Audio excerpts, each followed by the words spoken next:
Hello hi everyone. तो good afternoon. कैसे हैं आप लोग? तैयारी कैसी चल रही है? आई होप बढ़िया चल रही होगी तैयारी आप लोगों की।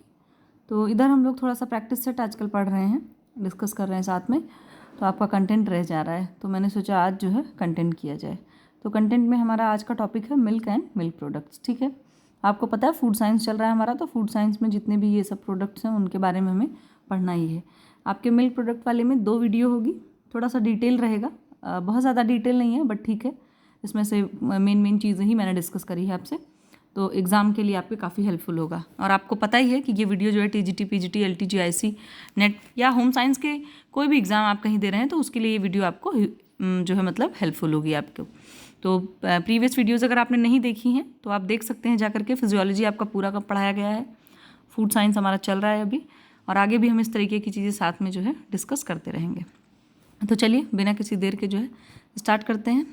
तो जो लोग सो रहे हैं वो लोग जगें, क्योंकि ये समय जो है आपका पूरी तरीके से जगने का है। दिल से भी जगिए और दिमाग से भी जगिए, ठीक है। और पूरे उत्साह के साथ जो है अपनी तैयारी में लगे रहिए, अपने कर्तव्य को पूरा करिए। चलिए स्टार्ट करते हैं। तो देखिए, सबसे पहले हम आपका जो है एक कह सकते हैं फैक्ट टाइप की, जो डेयरी प्रोडक्ट्स या मिल्क प्रोडक्ट्स होते हैं उसको जो है लैक्टोसिनिया के नाम से भी जाना जाता है। ठीक है, जिस तरीके से हम करें डेयरी प्रोडक्ट का मतलब हम समझते हैं कि दूध से बनी चीज़ें, या मिल्क प्रोडक्ट से आपको सीधे समझ में आ रहा होगा।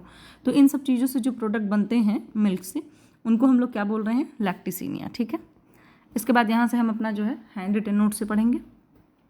देखिए, दूध एक ऐसा खाद्य पदार्थ है, खाद्य पदार्थ मतलब यहाँ एफपी लिखा हुआ है, तो एफपी का मतलब फूड प्रोडक्ट, ठीक है, जिसका प्रकृति में कोई विकल्प मौजूद नहीं है। कहने का मतलब ये है कि दूध से जो भी न्यूट्रिएंट्स प्राप्त होते हैं हमें, उसके सब्स्टिट्यूशन में आप कोई और न्यूट्रिएंट से उसकी फुलफिलमेंट नहीं कर सकते हैं। ठीक है, दूध आपका एक ऐसा खाद्य पदार्थ है। सभी स्तनधारी जीव शिशु जन्म देने के पश्चात दुग्ध ग्रंथियों से दुग्ध उत्पादन करते हैं। बिल्कुल सही बात है। जितने भी मैमल्स होते हैं, वो चाहे ह्यूमन हो चाहे कोई एनिमल हो, ठीक है, सॉरी, तो वो क्या करते हैं, आफ्टर जब उनके बच्चे का बर्थ हो जाता है, बच्चे की डिलीवरी हो जाती है, तो उसके बाद जो है मिल्क जो है सिक्रीट होता है उनके मेमरी ग्लैंड से, जो उनके बच्चों के लिए या उनके जो उनके हैं मतलब उनका बेबी है उनके लिए आवश्यक होता है। सभी प्राणियों में गाय का दूध सबसे सर्वोत्तम माना जाता है। जितनी भी चीज़ें होती हैं उनमें गाय का दूध जो होता है वो काफ़ी क्या माना जा रहा है? सर्वोत्तम माना जा रहा है।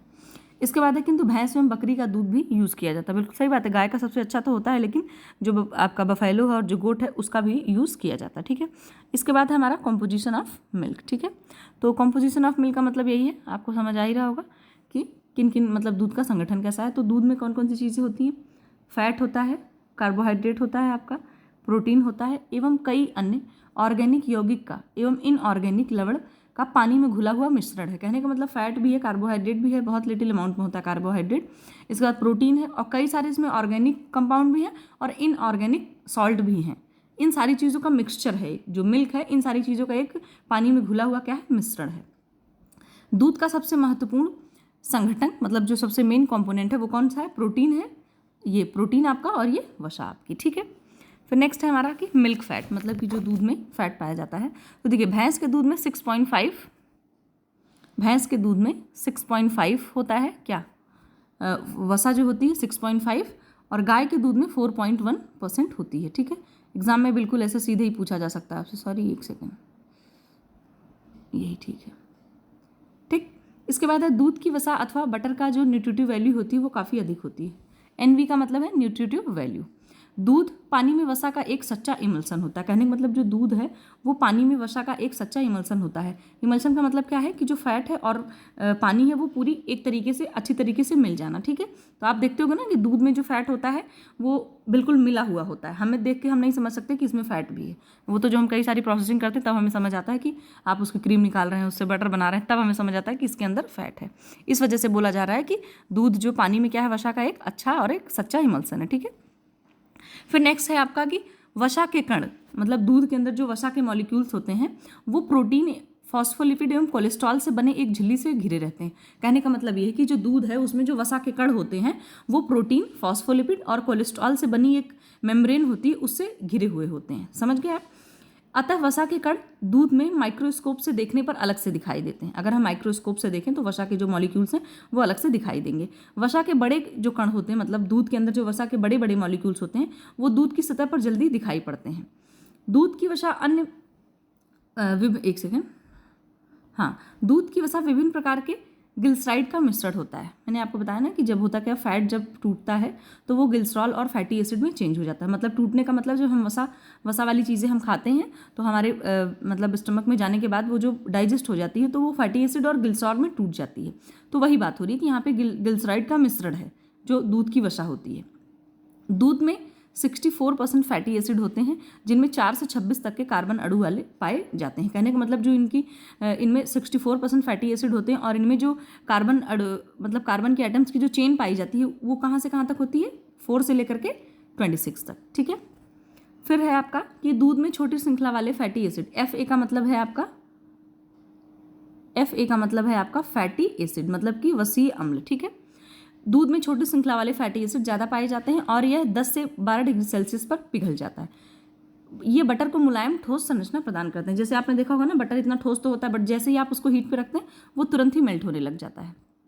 तो ये सब जो होते हैं ये सब शॉर्ट चेन मतलब शॉर्ट फैटी चेन एसिड वाले होते हैं। ठीक है, शॉर्ट चेन फैटी एसिड कि मतलब इनकी जो श्रृंखला होती है वो छोटी होती है, इसीलिए जैसे ही हम जो है थोड़ा भी उसको देते हैं, हीट देते हैं, तुरंत वो मेल्ट होने लग जाता है। इसके बाद हमारा दूध की जो वसा होती है SFA का मतलब सैचुरेटेड फैटी एसिड। तो मैंने आपको बताया था कि ब्यूटारिक एसिड और कैप्रोइक एसिड कल हमने पढ़ा था। ठीक है, ब्यूटारिक एसिड आपका जो है बटर में पाया जाता है। इसके बाद कैप्रोइक एसिड जो होता है वो 62% एवं मूफा 37% पाई जाती है। सीधी बात यह है कि जो दूध है उसमें सैचुरेटेड फैटी एसिड का जो परसेंटेज होता है वो 62% होता है। इसके बाद जो मूफा होता है, मूफा का मतलब है यहाँ पर हमारा मोनो अनसैचुरेटेड फैटी एसिड, तो उसका जो परसेंटेज होता है वो 37% होता है। हम लोगों ने पढ़ा था ना कि जो फैटी एसिड है वो 3 तरह के हैं, सैचुरेटेड फैटी एसिड, और मूफा का मतलब मोनो अनसैचुरेटेड फैटी एसिड, और पूफा का मतलब पॉली अनसैचुरेटेड फैटी एसिड। ठीक है, तो जो आपका ये SFA होता है मतलब सैचुरेटेड फैटी एसिड है, ये मैंने आपको बताया था कि रूम के तापमान पर ये जम जाते हैं, और जो मूफा होता है ये नहीं जमता है, और जो आपका पूफा होता है ये भी नहीं जमता। ठीक है, तो आप ये कह सकते हो कि जब जो सबसे गुड क्वालिटी का फैटी एसिड होता है वो पूफा वाला होता है। मूफा वाला भी अच्छा होता है बट अगर हम कंपेयर की बात करें तो सबसे अच्छा आपका पूफा होगा। ठीक है, इसके अलावा दूध में कुछ अन्य लिपिड्स भी पाए जाते हैं। कौन कौन से लिपिड्स पाए जा रहे हैं आपके, ये आप देख सकते हो।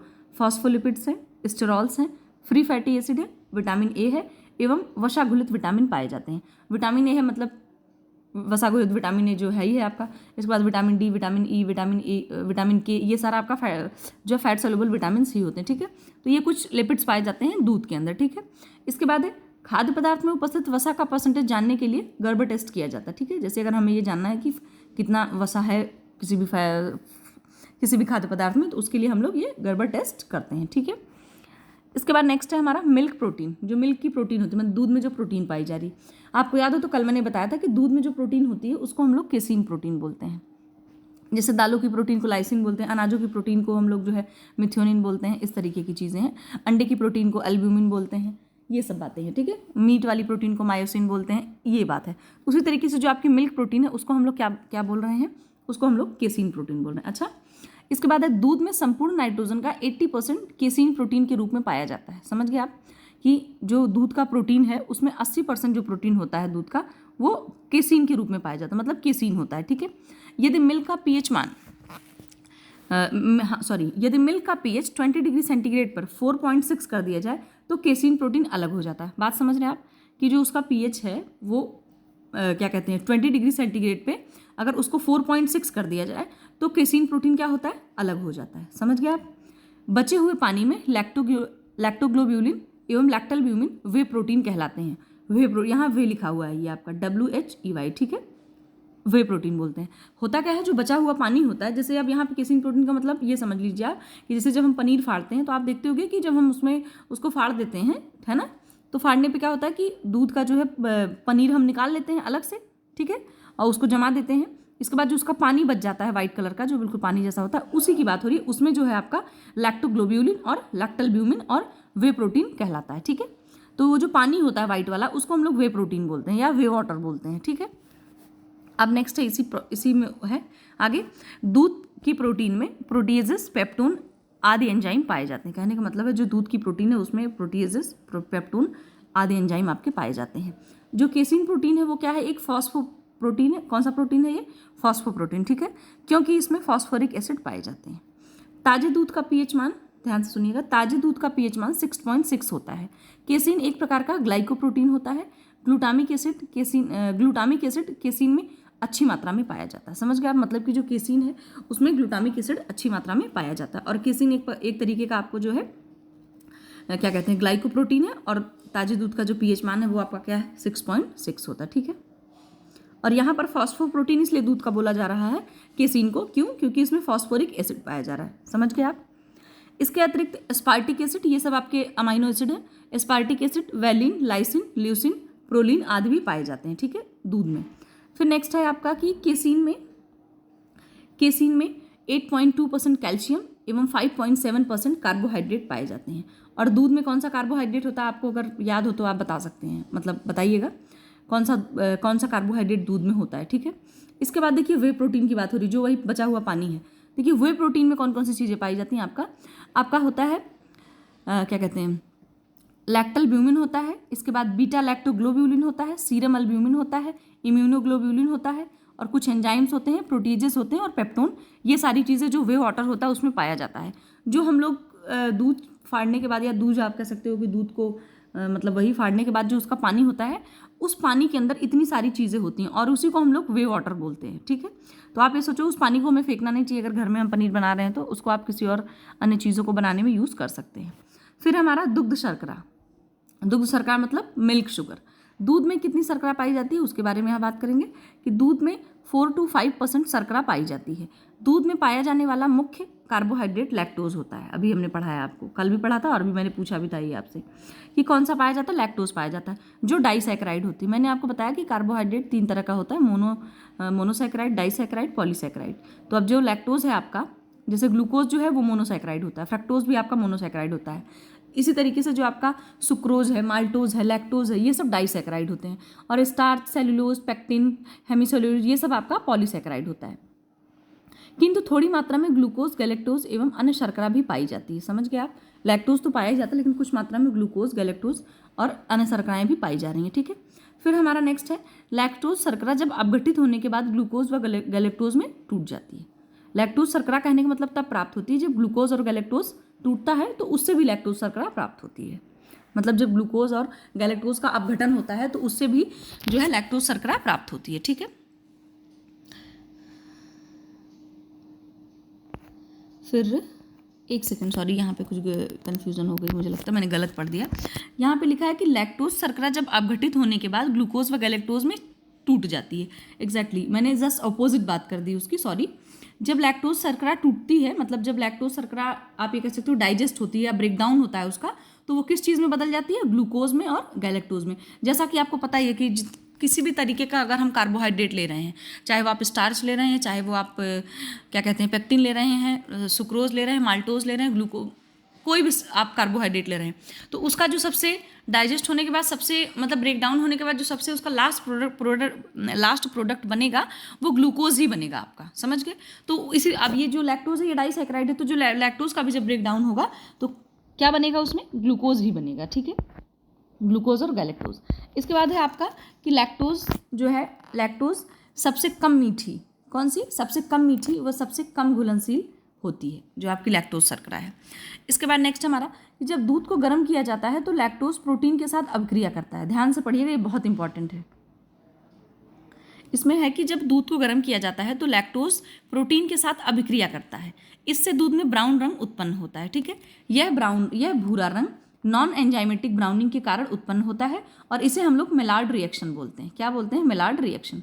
अब मेलार्ड रिएक्शन का मतलब यहाँ पर सीधे ये है कि आपको याद है घर में हम लोग खोया बनाते हैं, दूध को बहुत देर तक पकाते रहते हैं, तो व्हाइट कलर का जो दूध होता है आप देखते होंगे कि वो धीरे धीरे जो है ब्राउन कलर का हो जाता है। तो क्यों हो जाता है, क्योंकि जो दूध की लैक्टोज शर्करा है वो दूध में पाए जाने वाली प्रोटीन के साथ क्या करती है, रिएक्शन करती है। ठीक है, तो उसी रिएक्शन के थ्रू उसमें नॉन एंजाइमेटिक कलर आ जाता है, ब्राउन कलर आ जाता है, और इस रिएक्शन को हम लोग बोलते हैं मेलार्ड रिएक्शन। मेलार्ड रिएक्शन इसलिए बोलते हैं कि इसका जो एक कह सकते हो कि ये इस टर्म की जो खोज की थी उन्होंने, कि जो दूध मतलब ऐसे भूरा हो जाता है वो किस प्रोसेस की वजह से या किस रीज़न से हो जाता है, तो इस प्रोसेस की जिसने खोज करी थी उस वैज्ञानिक का नाम मेलार्ड था। तो उन्होंने अपने नाम के आधार पे ही जो है रख दिया कि भाई ठीक है मेरे नाम से ही चलो सब लोग जानो इस चीज़ को। अब नेक्स्ट है कि मिनरल्स कौन से पाए जाते हैं दूध के अंदर। ठीक है, दूध में आपका सोडियम, हाँ सोडियम, पोटेशियम, कैल्शियम और मैग्नीशियम के क्लोराइड, फॉस्फेट, सिट्रस, सल्फेट एवं बाइकार्बोनेट पाए जाते हैं। ठीक है। इसके अलावा दूध में कॉपर तथा आयरन गंध के लिए महत्वपूर्ण होते हैं। दूध में जो एक स्मेल आती है वो किस वजह से आती है? कॉपर एवं आयरन की वजह से। ठीक है। दूध में थोड़ी मात्रा में जिंक, एल्ब्यूमिन, मॉलिब्डेनम एवं आयोडीन पाया जाता है। आयोडीन तो वैसे नहीं पाया जाता, बट आप इसे तो बहुत लिटिल अमाउंट में पाया जाता है, तो इस वजह से यहाँ पे लिख दिया गया है। इसके बाद है एंजाइम। अब दूध में क्या होता है? एंजाइम भी कुछ पाया जाएगा। तो एंजाइम क्या है कि दूध में दुग्ध ग्रंथियों द्वारा स्रावित एंजाइम पाए जाते हैं। मतलब जो मिल्क होता है मेमरी ग्लैंड से जब वो सिक्रीट होता है तो उसमें कुछ एंजाइम्स पाए जाते हैं, जैसे आपका एल्कलीन हो गया, कुछ फॉस्फेटेज हो गया, लिपोप्रोटीन होते हैं, इसके रूप में पाए जाते हैं। ठीक है। इसके बाद है क्या कहते हैं, इसके अलावा मिल्क में जेंथिन ऑक्सीडेज लाइपेज भी पाए जाते हैं। मतलब कि ये लाइपेज क्या है? एक आपका फैट वाला एंजाइम ही है, ये फैट को डाइजेस्ट करने वाला। तो ये वाले एंजाइम भी आपके जो जेंथिन ऑक्सीडेज एवं लाइपेज भी पाए जाते हैं। इसके बाद हमारा मिल्क कलर की, जो मिल्क का कलर होता है वो किस लिए होता है? देखिए, दूध का सफ़ेद रंग प्रकाश परावर्तन के कारण दिखता है। बिल्कुल सही बात है। आपको पता है कि जब जो लाइट होती है जो रिफ्लेक्ट करती है तो वाइट कलर दिखता है हमें। वाइट कलर हमें इसीलिए दिखता है क्योंकि जो प्रकाश मतलब जो वेव लेंथ होती है वो मतलब जो प्रकाश है, प्रकाश का परावर्तन हो जाता है, वो वापस रिफ्लेक्ट कर देता है। ठीक है, रेज को रिफ्लेक्ट कर देता है, सो दैट हमें वाइट कलर दिखता है। तो इस वजह से क्या होता है कि दूध का जो कलर है वो प्रकाश परावर्तन के कारण वाइट कलर का दिखता है। एवं हल्का पीला कलर जो गाय का दूध होता है वो थोड़ा सा येलोइश टाइप का होता है, तो वो कैरोटीन एवं राइबोफ्लेविन के कारण दिखाई देता है। राइबोफ्लेविन आपका क्या है? Vitamin B2। ठीक है। इसके बाद कैरोटीन आपका क्या है? वसा घुलित विटामिन होता है। ठीक है।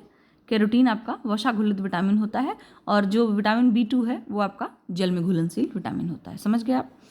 आपका वसा घुलित विटामिन क्यों बोला जा रहा है कैरोटीन को? क्योंकि बीटा कैरोटीन जो होता है वो विटामिन ए के फॉर्म में होता है, उसका प्रीकर्सर होता है विटामिन ए का, और विटामिन ए आपका क्या है? वसा घुलित विटामिन। सो दैट यहाँ पे कैरोटीन को वसा घुलित विटामिन बोला जा रहा है।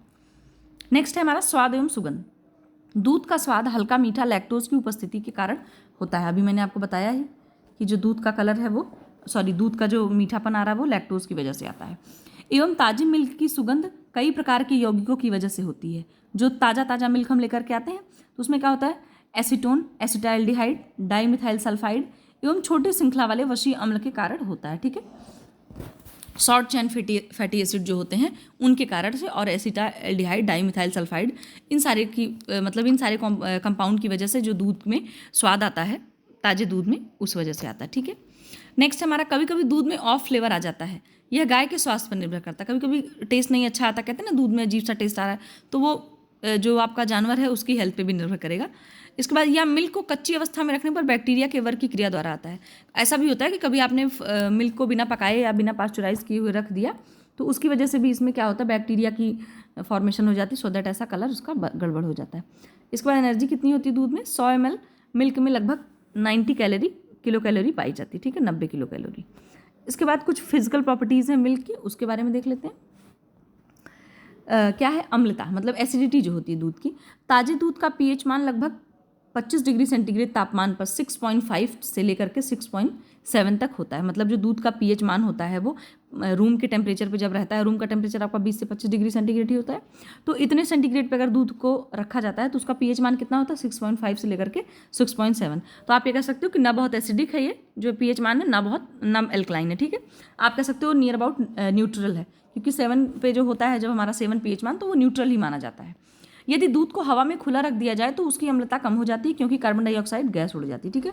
अगर आपने दूध को ऐसे ही कुछ थोड़ी देर उबाल के रख दिया है तो उसमें क्या होता है? कुछ उसकी जो एसिडिटी होती है वो कम हो जाती है। इसके बाद कच्चे दूध में जब हम उसको पकाए नहीं रहते हैं तो कच्चे दूध में थोड़ी मात्रा में लैक्टिक एसिड भी पाया जाता है। ठीक है। यह बैक्टीरिया द्वारा स्रावित किया जाता है। ठीक। आपका जो ये क्या कहते हैं, लैक्टिक एसिड आपका दही में भी पाया जाता है। ठीक। लैक्टोबैसिलस होता है, उसकी वजह से दही जम जाती है, लैक्टोबैसिलस बैक्टीरिया की वजह से। तो उस वजह से तो वो जो बैक्टीरिया होता है वो आपका लैक्टिक एसिड बना देता है। ठीक।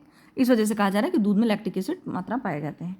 पाश्चुरीकरण द्वारा लैक्टिक एसिड को नष्ट कर दिया जाता है। जैसे बहुत ज़्यादा लैक्टिक एसिड अगर बन जाएगा तो आपका दूध खराब हो जाएगा। जैसे दूध हम रखते हैं तो उसमें क्या होता है? एसिडिटी आ जाती है, तो मतलब बहुत खट्टा हो जाता है। आप देखते होंगे इसी वजह से दूध खराब हो जाता है। लेकिन अगर हम दूध को पास्चुराइज करके रखें, पास्चुराइज का मतलब बॉयल करके रखें, उसको लो टेम्परेचर पे काफ़ी देर तक पका करके रखते हैं जब दूध को हम, तो लैक्टिक एसिड नष्ट हो जाता है। पास्चुरीकरण का मतलब ये है कि आप समझिए आपके घर में दूध आता है, आप उसको गैस पे रख देते हैं। पहले हम लोग क्या करते हैं उसको, या हम ऐसे कर देते हैं कि गैस को बिल्कुल स्विम करके उस पर रख करके छोड़ देते हैं, दूध धीरे धीरे पकता रहता है। कभी कभी ऐसा भी करते हैं कि पहले हमने उसको बहुत हाई टेम्परेचर पे किया, फिर हम एक बार दूध उबल गया, फिर आपने गैस ट्रिम कर दी और फिर आप उसको आधे घंटे पकने दे रहे हैं। तो ये जो प्रोसेस है इसको हम लोग पास्चुराइजेशन बोलते हैं। तो आप ये कह सकते हो कि दूध को जो उबालने का या दूध को पकाने का जो प्रक्रिया है उसको हम लोग पास्चुराइजेशन बोलते हैं।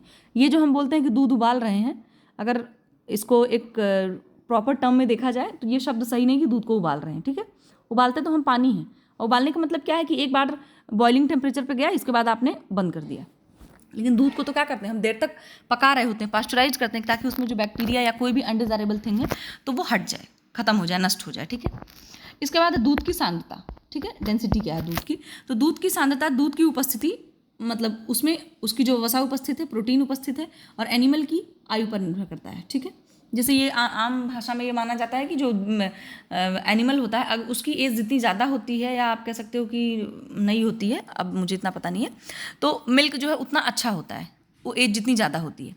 अब इसका मतलब ये नहीं कि बिल्कुल भी बहुत ही ज़्यादा होती है। तो कहने का मतलब जो दूध की डेंसिटी होगी वो निर्भर करेगी कि दूध में कितना फैट है और कितना प्रोटीन है। आप देखते होंगे कि दूध में बहुत ज़्यादा पानी मिला दिया जाता है तो उसकी जो है पतला हो जाता है दूध, तो उसमें फैट उतना अच्छा नहीं पाया जाता है। तो सिंपल सी वही बात हो रही है। दूध का जमाव बिंदु की मतलब दूध का जो फ्रीजिंग पॉइंट है आपका, तो जो दूध का जमाव बिंदु होता है वो आपका -0.55 डिग्री सेल्सियस होता है, ठीक है। आप देख सकते हैं, ये सीधी बात है। दूध का जमाव बिंदु उसमें उपस्थित लैक्टोज घुलनशील पदार्थों के द्वारा प्रभावित होता है, कि जो उसका मतलब क्या कहते हैं, फ्रीजिंग पॉइंट है दूध का, उसमें उपस्थित लैक्टोज और घुलनशील पदार्थों के द्वारा प्रभावित होता है। एक सेकेंड। नेक्स्ट है हमारा दूध उबलने का बिंदु। दूध उबलने का बिंदु आपको पता है 100 डिग्री सेल्सियस होता है, और वही वाली बात है 100 डिग्री सेंटीग्रेड पे हो जाता है। दूध को उबालने से बीमारी उत्पन्न करने वाले जीवाणु नष्ट हो जाते हैं, सभी को पता है ये बात। इसके बाद दूध को पकाना। भाई दूध जब पकाते हैं हम, तो पकाने में क्या चीज़ें हैं कि प्रोटीन पे क्या होता है, गर्म करने पर लैक्टोल्ब्यूमिन एवं लैक्टोग्लोब्यूलिन ठोस हो जाते हैं। जो प्रोटीन होते हैं लैक्टोल्ब्यूमिन और लैक्टोग्लोब्यूलिन, वो क्या होते हैं, ठोस हो जाते हैं। लैक्टोल्ब्यूमिन जो होता है वो 66 डिग्री सेंटीग्रेड तापमान पर स्कंदित होने का मतलब कोगुलेट होने लगता है, जमने लग जाता है, ठीक है। इसके बाद दूध में सबसे अधिक केसीन प्रोटीन पाया जाता है, जो कि यदि दूध को 155 डिग्री सेल्सियस मतलब कि 155 डिग्री सेंटीग्रेड तापमान पर पकाया जाए तब गाढ़ा होना प्रारंभ होता है। समझ गए आप। जो केसीन प्रोटीन होता है वो थोड़ा ज़्यादा टेम्परेचर पे जब उसको पकाया जाएगा तब वो जो है स्कंदित होगा, लेकिन आपका जो लैक्टोल्ब्यूमिन है वो कम तापमान पे भी स्कंदित होने लग जाता है। इसके बाद वसा क्या है, वसा को मतलब दूध में जो वसा पाई जा रही है, वसा में ये है कि दूध को गर्म करने पर दूध के वसा के चारों ओर उपस्थित प्रोटीन की झिल्ली फट जाती है। अभी मैंने बताया कि जो दूध में फैट होता है वो क्या होता है कि उसमें जो वसा के मतलब वसा जो दूध में होता है, तो वसा के किनारे जो है प्रोटीन, फॉस्फोलिपिड और कोलेस्ट्रॉल की एक झिल्ली बनी होती है। तो जब हम दूध को गर्म करते हैं तो ये जो प्रोटीन और फॉस्फोलिपिड की झिल्ली रहती है वो फट जाती है। समझ गया। मतलब देखिए, वसा के चारों ओर उपस्थित प्रोटीन की झिल्ली फट जाती है और वसा दूध की सतह पर आ जाता है। समझ गया आप, वसा दूध की सतह पर आ जाता है। अब नेक्स्ट है हमारा शर्करा प्रोटीन मिश्रण। जैसे होता क्या है कि दूध को पकाने पर शर्करा मतलब वही आपका शुगर और प्रोटीन मतलब प्रोटीन, तो प्रोटीन और शुगर का मिश्रण की बात हो रही है यहाँ पे। दूध को पकाने पर नॉन एंजाइमेटिक ब्राउनिंग दिखाई देता है। अभी हमने जो पीछे पढ़ा उसी की बात हो रही है। इसमें होता क्या है कि दूध में उपस्थित शर्करा, जब हम ये करते हैं तो इसमें दूध में उपस्थित जो शर्करा है, मतलब शर्करा के जो दूध में उपस्थित जो शर्करा है और प्रोटीन के जो अमीनो अम्ल है, कौन कौन से अमीनो अम्ल आपके, ट्रिप्टोफैन, लाइसिन, आर्जिनिन से रिएक्शन करते हैं, जिससे दूध में भूरा रंग उत्पन्न हो जाता है। और उन्हीं वैज्ञानिक के नाम पर इस रिएक्शन को मेलार्ड रिएक्शन नाम दिया गया। ठीक है, मैंने अभी बताया मेलार्ड रिएक्शन। तो पीछे भी अभी हमने पढ़ा ही कि दूध में उपस्थित जो कार्बोहाइड्रेट है और प्रोटीन है वो मिल करके आपस में रिएक्शन करते हैं, और उस रिएक्शन के बाद जो है ब्राउन कलर आ जाता है मिल्क में, और उस मिल्क के रिएक्शन को, उस चेंजेस को हम लोग जो है मेलार्ड रिएक्शन के नाम से जानते हैं। और मेलार्ड रिएक्शन मैंने बताया कि जो साइंटिस्ट थे उनका नाम मेलार्ड था, सो दैट उन्होंने अपने नाम के ऊपर ये रिएक्शन रख दिया। ठीक है, इसके बाद विटामिन का है। दूध को पकाने पर विटामिन ए एवं विटामिन डी पर कोई प्रभाव नहीं पड़ता, जबकि विटामिन सी नष्ट हो जाता है। हालांकि दोस्तों मिल्क में विटामिन सी होता नहीं है, बट जो थोड़ा बहुत मान लीजिए है भी तो वो नष्ट हो जाता है। अब इसके बाद क्या है कि रंग, स्वाद एवं पाचनशीलता पर प्रभाव। दूध को पकाने पर दूध के स्वाद एवं रंग पर महत्वपूर्ण प्रभाव नहीं पड़ता है। ठीक है, दूध के पकने पर कोई स्वाद इसलिए नहीं आता है क्योंकि कच्चे दूध में घुली हुई कार्बन डाइऑक्साइड एवं ऑक्सीजन पकाने पर नष्ट हो जाती है। ठीक है, कहने का मतलब ये है कि जो स्वाद, कोई जैसे दूध को पकाने से थोड़ा बहुत स्वाद चेंज हो जाता है, पका हुआ स्वाद आने लगता है उसमें, लेकिन बहुत कुछ खास परिवर्तन नहीं आता। क्योंकि होता क्या है कि अगर आपने कच्चे दूध में घुली हुई कार्बन डाइऑक्साइड और वो ऑक्सीजन होती है वो नष्ट हो जाती है, अतः दूध की प्रोटीन में परिवर्तन हो जाता है। जब आपने इसको पका दिया तो उसमें जो कार्बन डाइऑक्साइड है और ऑक्सीजन है वो नष्ट हो गई। अब उसमें क्या होता है, प्रोटीन में परिवर्तन आ जाएगा। जो प्रोटीन का स्ट्रक्चर है दूध का, अब उसमें परिवर्तन हो जाएगा और दूध में क्या होगा, सल्फा हाइड्रिल के उत्पादन के फलस्वरूप दूध में पका हुआ स्वाद अच्छा लगने लगता है। पकाने पर दूध की पाचनशीलता बढ़ जाती है। कहने का मतलब ये है, जब हम दूध को पका देंगे तो उसमें क्या है, जो कच्चा दूध जब रहता है तो उसमें कार्बन डाइऑक्साइड और ऑक्सीजन होती है। तो जब आपने उसको पका दिया तो जो घुली हुई उसमें कार्बन डाइऑक्साइड थी वो नष्ट हो गई। और नष्ट हो जाने से क्या होता है कि उसमें सल्फा हाइड्रिल जो है क्रिएट हो जाता है, नष्ट होगा। इसके बाद दूध में जब दूध पक जाता है तो उसमें क्या होगा, सल्फा हाइड्रिल का उत्पादन हो जाता है, जिससे दूध में क्या होता है, पका हुआ स्वाद आने लगता है। और पका हुआ स्वाद का मतलब अच्छा टेस्ट आने लगता है। और दूध को पकाने से क्या होता है, उसकी पाचनशीलता भी बढ़ जाती है। ये तो बात आपको पता ही है। अभी हमारा काफ़ी कुछ है, मुझे लग रहा है ज़्यादा टर्म्स नहीं है, परेशान नहीं होना है। इसके बाद है सूक्ष्म जीवाणु का प्रभाव। सूक्ष्म जीवाणु का प्रभाव मतलब जाहिर सी बात है, हाई टेम्परेचर पर पका देने से सूक्ष्म जीवाणु नष्ट हो जाते हैं, सिंपल। इसके बाद एक टर्म है आपका स्कम फॉर्मेशन, आपको दिख रहा होगा आई थिंक, ये स्कम फॉर्मेशन है, SCUM, ठीक है। इसको हिंदी में भी स्कम फॉर्मेशन ही बोलते हैं। तो हमारा है कि दूध को जब खुले पैन में पकाते हैं तो दूध की सतह पर मलाई की सतह पड़ जाती है। आपने देखा होगा खुले पैन में जब पकाएंगे आप इसको तो धीरे धीरे क्या होता है, मलाई की सतह पड़ जाती है, ठीक। इसके बाद दूध को जितनी ताप पर पकाया जाता है, स्कम फॉर्मेशन उतना ही ज़्यादा कड़ा होता है। मतलब जितनी ज़्यादा ताप पे आप पकाओगे दूध को, उसका जो स्कम फॉर्मेशन है वो उतना ज़्यादा होता है, मतलब कड़ा हो जाता है। स्कम में थोड़ी मात्रा में प्रोटीन, मिनरल्स और वसा के कण पाए जाते हैं। ये स्कम फॉर्मेशन क्या है, मैं आपको बता दूं कि जैसे जब हम कभी पैन में जो है दूध गर्म करते हैं तो आपने देखा होगा कि उसमें एक पतली पतली झिल्ली बन जाती है जिसको मलाई तो नहीं कहेंगे हम, लेकिन बहुत पतली सी झिल्ली पड़ जाती है, ठीक है। तो उसी की बात हो रही है। अगर आपने उस पतली सी मतलब जो मलाई टाइप की लेयर है उसको अगर आप एक बार हटा देंगे तो अगर 5 मिनट बाद या 10 मिनट बाद आप फिर से देखेंगे, अगर आपने दूध को ढका नहीं तो दोबारा से फिर से वो पड़ जाएगा। तो उसी चीज़ को ये बोल रहे हैं कि स्कम फॉर्मेशन की बात हो रही है यहाँ पर, ठीक है। तो ये जो स्कम फॉर्मेशन होता है उसमें थोड़ी मात्रा में जो आपका मिनरल्स है, विटामिन है और वसा, ये सारे उसमें पाए जाते हैं, ठीक है। इसके बाद नेक्स्ट है हमारा दूध का उफनना। एक सेकेंड, तो ये स्कम फॉर्मेशन आपको समझ आया होगा आई थिंक, वही जो बार बार उस पर मलाई की लेयर पड़ जाती है वही स्कम फॉर्मेशन है, ठीक है। दूध का उफनना, जब दूध को उबालने के तापमान से ज़्यादा तापमान पर गर्म किया जाता है तो दूध के सतह का तनाव बढ़ जाता है, ठीक है। जो उसका तनाव है वो बढ़ जाएगा और दूध के ऊपर झाग बनने लगता है। आपने देखा होगा जो डेली हम घर में दूध गर्म करते हैं उसी की बात हो रही है यहाँ पर, क्योंकि दूध की जो वसा के कण होते हैं वो ऊपर आ जाते हैं। आपने यूजुअली सुना होगा कि दूध अगर उबल गया, मतलब हम लोग कोशिश करते हैं कि दूध उबले ना, बोलते हैं अरे मलाई नष्ट हो जाती। उसमें होता यही होता है कि उसकी डेंसिटी बढ़ जाती है, जो मतलब दूध का जो सरफेस है वो बढ़ जाता है और उससे क्या होता है, जब तनाव बढ़ जाता है तो उससे जो वसा के कण हैं वो ऊपर आ जाते हैं और ऊपर जाने दूध जो है आपका वो उफनने लग जाता है, ठीक है। जब झाग पर कुछ बूंद पानी की डाल देते हैं तो दूध जो है आपका नॉर्मल हो जाता है, बहता नहीं है। इसके बाद हमारा स्कार्चिंग ऑफ मिल्क। स्कार्चिंग ऑफ मिल्क क्या है, दूध को गर्म करते समय भगोनी की तली में कुछ मात्रा में एल्ब्यूमिन प्रोटीन जम जाती है, वो चिपक जाती है। क्या आपने इस चीज़ को नोटिस किया? आपने देखा होगा जब दूध हम लोग खत्म होने लगता है दूध, तो आप देखना उसमें नीचे थोड़ी थोड़ी डॉट डॉट जैसी, मतलब कुछ दरबरी टाइप की एक संरचना बन जाती है, ठीक है। तो आपने देखा भगोने की तली में बैठ जाती है वो एल्ब्यूमिन प्रोटीन हो जाती है, प्रोटीन होती है, तो उसी को हम लोग स्कार्चिंग ऑफ मिल्क बोलते हैं, ठीक है। और ये इससे दूध तली में लग जाता है। जब वो चिपका हुआ तो जाहिर सी बात है दूध ही तो चिपका हुआ है, तो उसको हम लोग इस टर्म को स्कार्चिंग ऑफ मिल्क बोला जाता है। इसके बाद है अम्ल का प्रभाव, मतलब दूध में अगर आपने अम्ल कुछ मिला दिया इस तरीके की चीज़ें तो उससे क्या प्रभाव पड़ेगा। देखिए 6.6 pH मान पर दूध का केसीन प्रोटीन कैल्शियम कैसिमेट के रूप में बना रहता है। जो अगर दूध का जो आपका pH मान है 6.6 है अगर, तो वो कैल्शियम प्रोटीन जो होता है वो कैल्शियम कैसिमेट के रूप में बना रहता है।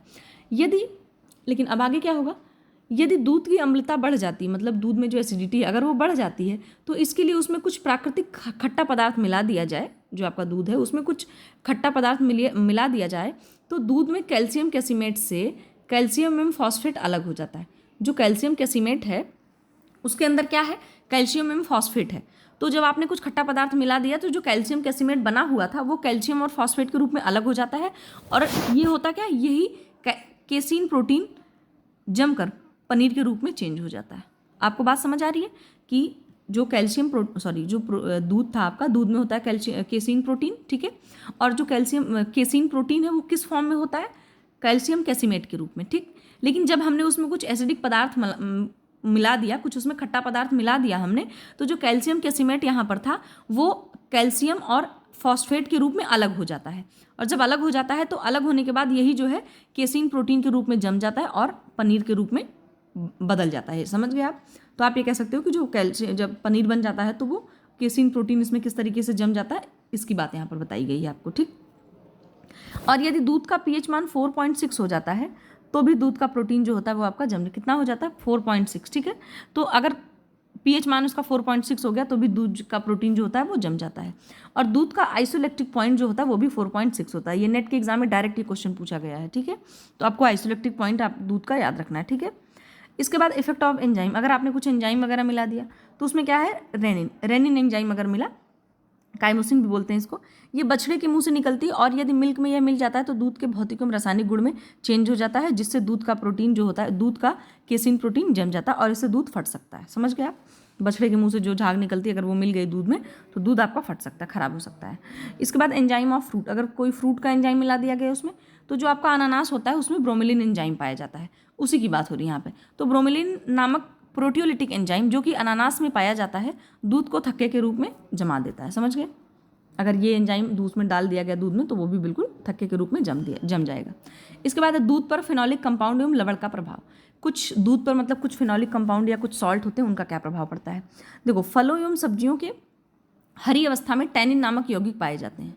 सब्जियां जो होती हैं उनमें जब हरी अवस्था में होती हैं तो उसमें टैनिन नामक यौगिक पाया जाता है। यदि टैनिन युक्त नामक फलों को और वेजिटेबल्स को दूध के साथ पकाया जाए तो दूध जो है क्या होगा, वो फट जाएगा। बिल्कुल सही बात है, क्योंकि कुछ सॉल्ट और फिनोलिक कंपाउंड ये ऐसे हैं जो दूध को फाड़ देंगे, ठीक है। तो अभी आपकी ये दूध से रिलेटेड जो आगे अभी कंटेंट है वो ख़त्म नहीं हुआ है, अभी आगे है वो। मे भी आप लोगों को थोड़ा बड़ा लग रहा हो, बट बड़ा नहीं है। एग्जाम में इसमें से आपको टू द पॉइंट चीज़ें कुछ न कुछ पूछा जा सकता है। तो आप लोग जो है इसका मैं कल आपको कराऊंगी नेक्स्ट, इसके आगे का जो है पोर्शन। तब तक आप लोग इसके शॉर्ट नोट्स बना सकते हैं तो बना लीजिए। और बाकी अभी काफ़ी चीज़ें हैं, एग है आपका, मीट एंड पोल्ट्री है, फिशेस है, और मतलब फ़िश वगैरह जो है। इसके बाद फ्रूट्स एंड वेजिटेबल्स हैं। तो ये सारी चीज़ें हैं, कोशिश करते हैं हम फटाफट करके ख़त्म करें। और अभी आगे आपके कुछ एक्ट हैं, कुछ ये सारी चीज़ें वो सब कराना है। तो चलिए आप लोग फिर अपना पढ़ाई करते रहिए और प्रैक्टिस भी अपनी जारी रखिए। मिलते हैं आपसे नेक्स्ट वीडियो में, तब तक के लिए अपना ध्यान रखिए।